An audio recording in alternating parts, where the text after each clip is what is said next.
Friends, ఒకానొక ఆత్మ భూమి మీదకి వచ్చే ముందు మరి ఆత్మలోకంలో ఉన్నటువంటి ఆకాశ్ హాల్ ఆఫ్ రికార్డ్స్ అనేటువంటి ప్రదేశం అనేది ఒకటుంటుందన్నమాట. అక్కడికి వెళ్లి తన యొక్క గత జన్మలో ఏమేమి తను చేసిందో ప్రతి ఆత్మ కూడా పరిశీలించుకోవడం అనేది జరుగుతుంది.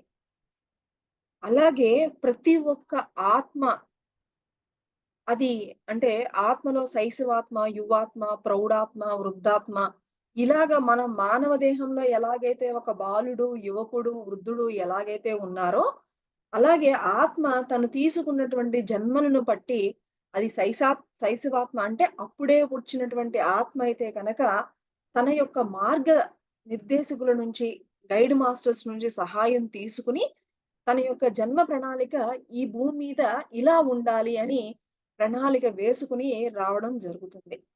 అలాగే ఆల్రెడీ ఎన్నో జన్మలు తీసుకొని ఎదిగినటువంటి వృద్ధాత్మ అయితే కనుక తన జన్మ ప్రణాళికని తనే డిసైడ్ చేసుకొని, తనే ఒక చక్కటి ప్లానింగ్‌తో భూమి మీదకి రావడం అనేది జరుగుతుంది. ముఖ్యంగా ప్రతి ఒక్క ఆత్మ కూడా కొన్ని కొన్ని విషయాలు ఈ భూమి అనేటువంటి పాఠశాలలో కొన్ని విషయాలు నేర్చుకోవడానికి రావడం జరుగుతుంది. అందులో ముఖ్యంగా ఏమిటి అంటే ఒకానొక కుటుంబంలో ఒక బాధ్యతాయుతంగా తను ఎక్కడ ఉన్నా కూడా బాధ్యతాయుతంగా మెలగడం అనేది కూడా నేర్చుకోవడానికి అయ్యుండొచ్చు. అలాగే ప్రేమించడం గూడా చూడండి, ప్రేమించడం నేర్చుకోవడానికి కూడా ఆత్మ భూమి మీద జన్మ తీసుకుంటుంది. అలాగే ఎవరన్నా ప్రేమను ఇచ్చినప్పుడు అది స్వీకరించడం అనేది కూడా ఒక ఆత్మ యొక్క ప్రణాళికలో భాగమే మై డియర్ ఫ్రెండ్స్.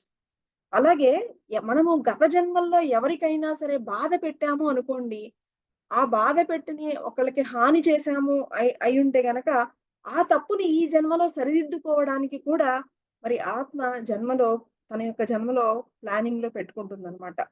అలాగే ప్రతీదీ ఎలా మాట్లాడాలో నేర్చుకోవడానికి వస్తుంది. అలాగే ఈ భూమి మీద ఉన్నటువంటి సంపద, సమృద్ధుల యొక్క విలువ తెలుసుకొని దాన్ని ఎలా వినియోగించుకోవాలి అని నేర్చుకోవడానికి కూడా భూమి మీద జన్మ తీసుకోవడం జరుగుతుంది. అలాగే కొత్త కొత్త కళలు ఇవన్నీ కూడా నేర్చుకోవడానికి ఆ! అలాగే ఆహ్, ఆత్మకున్నటువంటి గత జన్మల్లో ఉన్నటువంటి భయాలను, దుఃఖాలను వీటన్నింటిని కూడా అర్థం చేసుకొని వాటి నుంచి బయటపడడం ఎలాగో తెలుసుకోవడానికి, ముఖ్యంగా పిల్లల్ని ఎలా పెంచాలి అనేది కూడా ఒకానొక పెద్ద ప్లానింగ్ మై డియర్ ఫ్రెండ్స్. అది నేర్చుకోవడానికి కూడా ఆత్మ జన్మ తీసుకోవడం జరుగుతుంది. అలాగే ఆహ్, మరి ఆహ్, ఒక ఆహ్ అలాగే ఒక భిన్నలింగ సంపర్కం ఎలా ఉంటుందో తెలుసుకోవడానికి, అలాగే ఏకలింగ సంపర్కం ఎలా ఉంటుందో దాని పట్ల ఒక అవగాహన రావడానికి, ఈ విధంగా భావోద్వేగము, మానసికమైన, శారీరకమైన సవాళ్ళను ఎదుర్కోవడానికి కూడా ఆత్మ భూమి మీద జన్మ తీసుకుంటుంది.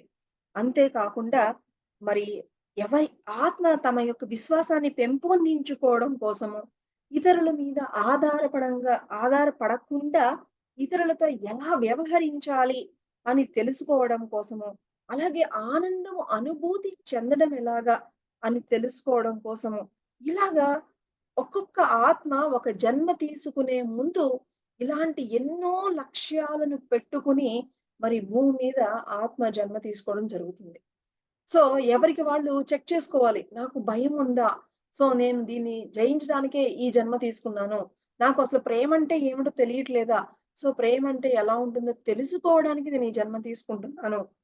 సో, ఇలాగ పిల్లల్ని ఎలా సో, మనకి మన యొక్క పరిస్థితులు మనకుండేటువంటి చుట్టూతూ మనకి ఎదురయ్యేటువంటి సంఘటనలు చూసుకుంటే ఎవరి యొక్క లక్ష్యము వాళ్ళకి అర్థమవుతుంది మై డియర్ ఫ్రెండ్స్.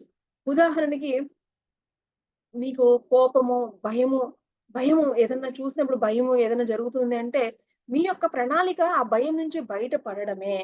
మీకు విపరీతమైన కోపమొచ్చేస్తుందనుకోండి, మీ యొక్క ఆత్మ ప్రణాళిక మీరు ఆ కోపం నుంచి బయటపడడం మై డియర్ ఫ్రెండ్స్. సో, ఈ విధంగా ఆత్మ ప్రతి ఒక్క జన్మ నుంచి గూడా ఇంకొక జన్మలోకి వచ్చే ముందు, ఆ క్రితం జన్మ కంటే కూడా ఇంకా ఉన్నతమైనటువంటి జన్మ పొందడానికి ప్రయత్నిస్తూ ఏదో ఒక లక్ష్యంతోనే ప్రతి ఒక్క ఆత్మ కూడా జన్మ తీసుకుంటుంది అన్న విషయము మనం అర్థం చేసుకుంటూ, మన జీవితంలో మనకెదురయ్యేటువంటి పరిస్థితులలో మనకున్నటువంటి ఆ యొక్క ప్రణాళికలు ఏంటని అర్థం చేసుకోవడానికి ఈ యొక్క జ్ఞానము మనందరికీ కూడా ఎంతో సహాయం పడుతుంది మై డియర్ ఫ్రెండ్స్. సో, ఈ విధంగా మరి ఆత్మ యొక్క ప్రణాళికల గురించి మనము ఈరోజు తెలుసుకున్నాం. Thank you.